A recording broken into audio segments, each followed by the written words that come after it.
Today I'm going to explain to you how to use the ABCD and world clock synchronization methods so that you can use them together to coordinate and conduct your group attacks more efficiently, resulting in using fewer activations per war and making your group attacks undeadable. A lot of top teams are beginning to learn and use these strategies and looking for new members who are experienced in using them. So hopefully this video is going to be pretty helpful to you. I know some players think these methods may sound a little complicated, but they really aren't. And with practice, they become second nature. I find that everyone I've taught these strategies to finds it really fun, and they end up with a renewed enthusiasm for working together with their teammates in high-level wars and putting the team goals ahead of their own, and really putting in that extra time that you need sometimes when, the light show lasts more than an hour.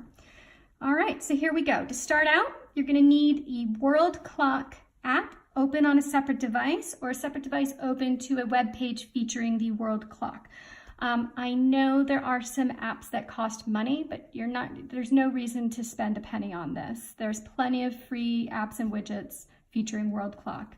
So yeah, if you just put that on your phone and you're playing on your tablet or vice versa, that should do the trick. You're going to use that clock to coordinate your attacks with your teammates. You're going to want to go through these preferences settings on the app or the web page so that it is set so that it's showing you the seconds and minutes. It doesn't matter which time zone you pick. You don't care about the hour. You're really focused on just looking at the minutes and seconds so that you can use that with your teammates. This is going to be used most not in obviously your initial attacks, but in your attacks afterwards. So to do this, usually somebody who's obviously the war general or somebody who's, more experienced in your team is going to say, oh, I think this such and such player should be the next one that we're going to attack. So they're going to say something like, let's do ABCD attack on T1, indicating maybe the topmost enemy city on the opposing team. So when they call that, what they're asking is for everybody to start indicating which letters they'd like to claim, what positions they want in the group attack. Players are not going to start claiming letters unless they're certain that they have the energy and war supplies needed for it. All right, so in Arena 4, your attacks A through D are going to be all mags, but in Arena 5, you have more health on those cities. So in Arena 5, your A attack is going to be a plant, your B through D are going to be mags, and then of course E, your overkill. If you're doing A, B, C, D, E, your overkill is usually going to be a movie monster or port, some large attack. Now, some teams, they play with A, B, C, D, where the A attack is always going to be the person dropping the jackpot and leading the attack. But I have found that actually if you're doing A, B, C, D, E, you're actually going to save yourself 2 seconds in your group attack by having the E player be the one who's going to drop that jackpot. So I'm going to go over this one more time. So in A, B, C, D, your A player is going to be the one who leads the attack. They're going to be the one who drops a plant, and they're going to be the one who is dropping the jackpot. In A, B, C, D, E, the largest attack player is your E person. So your E person is going to be the one who leads the attack. They're going to be the one that drops the jackpot, and they're going to drop that overkill shot. When you're coordinating your ABCD or ABCDE attacks, it's inevitable that you're going to have more than one person claim the same letter. To avoid going through the whole, oh, is it your turn? Is it my turn? Who should go? Who's got what? Really, I insist. You want to cut all of that out and instead just have a rule in your team where whoever said the same letter the second time, they should just switch to a different position, a different role that hasn't been claimed, or they should just type NVM or nevermind, and it should be understood throughout your team that that person's going to sit out this group attack and it's fine, they'll participate in the next one. It's just, you really want to organize these attacks as quickly and efficiently as possible, because the more time you're in chat, the less time you're spending hover deading your team. And as we all know, if you're a really good war team, you're focused mostly on getting the other team to land their attacks on your duds. You don't want to be spending all of your time focusing more on attacking the enemy team. Step 4.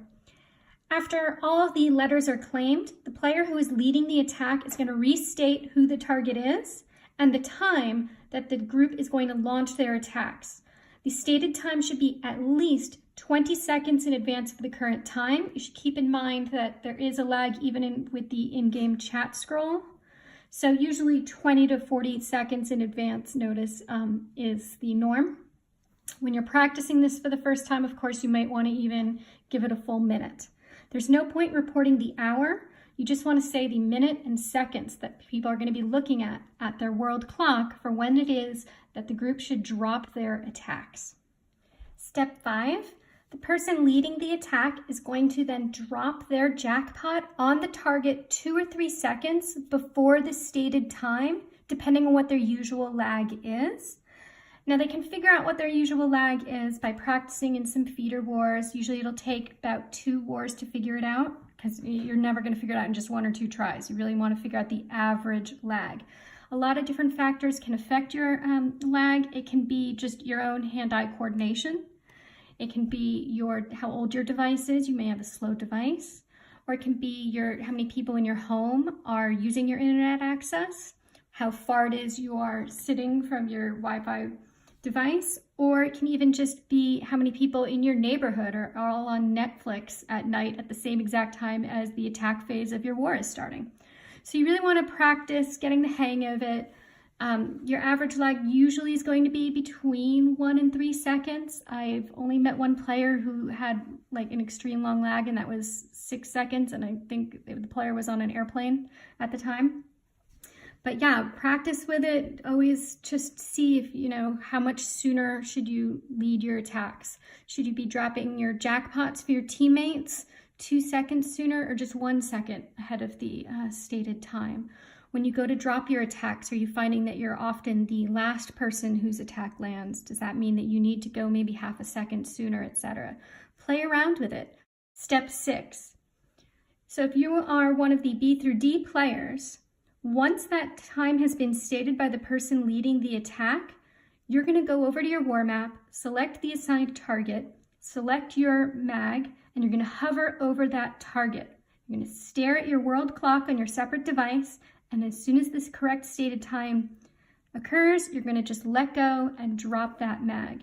Now, you may want to be dropping your mag a second or 2 sooner if through practice in feeder wars you find that you have a tremendous amount of lag. Usually people dropping their mags all at the same time does the trick, but again, you got to practice and see if you have some lag time you need to compensate for.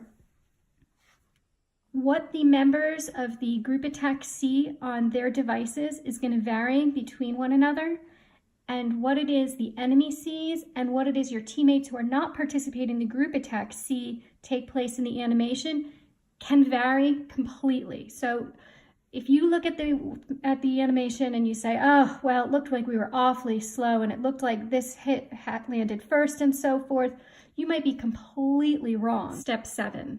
If at any time while organizing these group attacks, something significant happens on the war map that should alter the plan, or you need everybody to stop and rush to the war map to react to something, or maybe you claimed a role in a group attack and it turns out at the last second you can't follow through with it, so you need to cancel.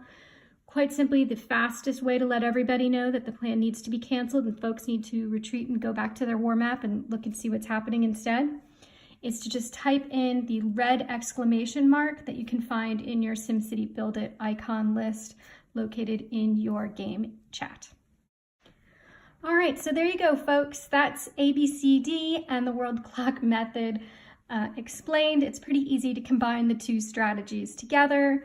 I know it's going to take some practice and it probably sounds a little complicated at first, but I promise you, once you've tried it a few times, you're going to be like, this is absolutely simple as pie. I don't know why I didn't do this before.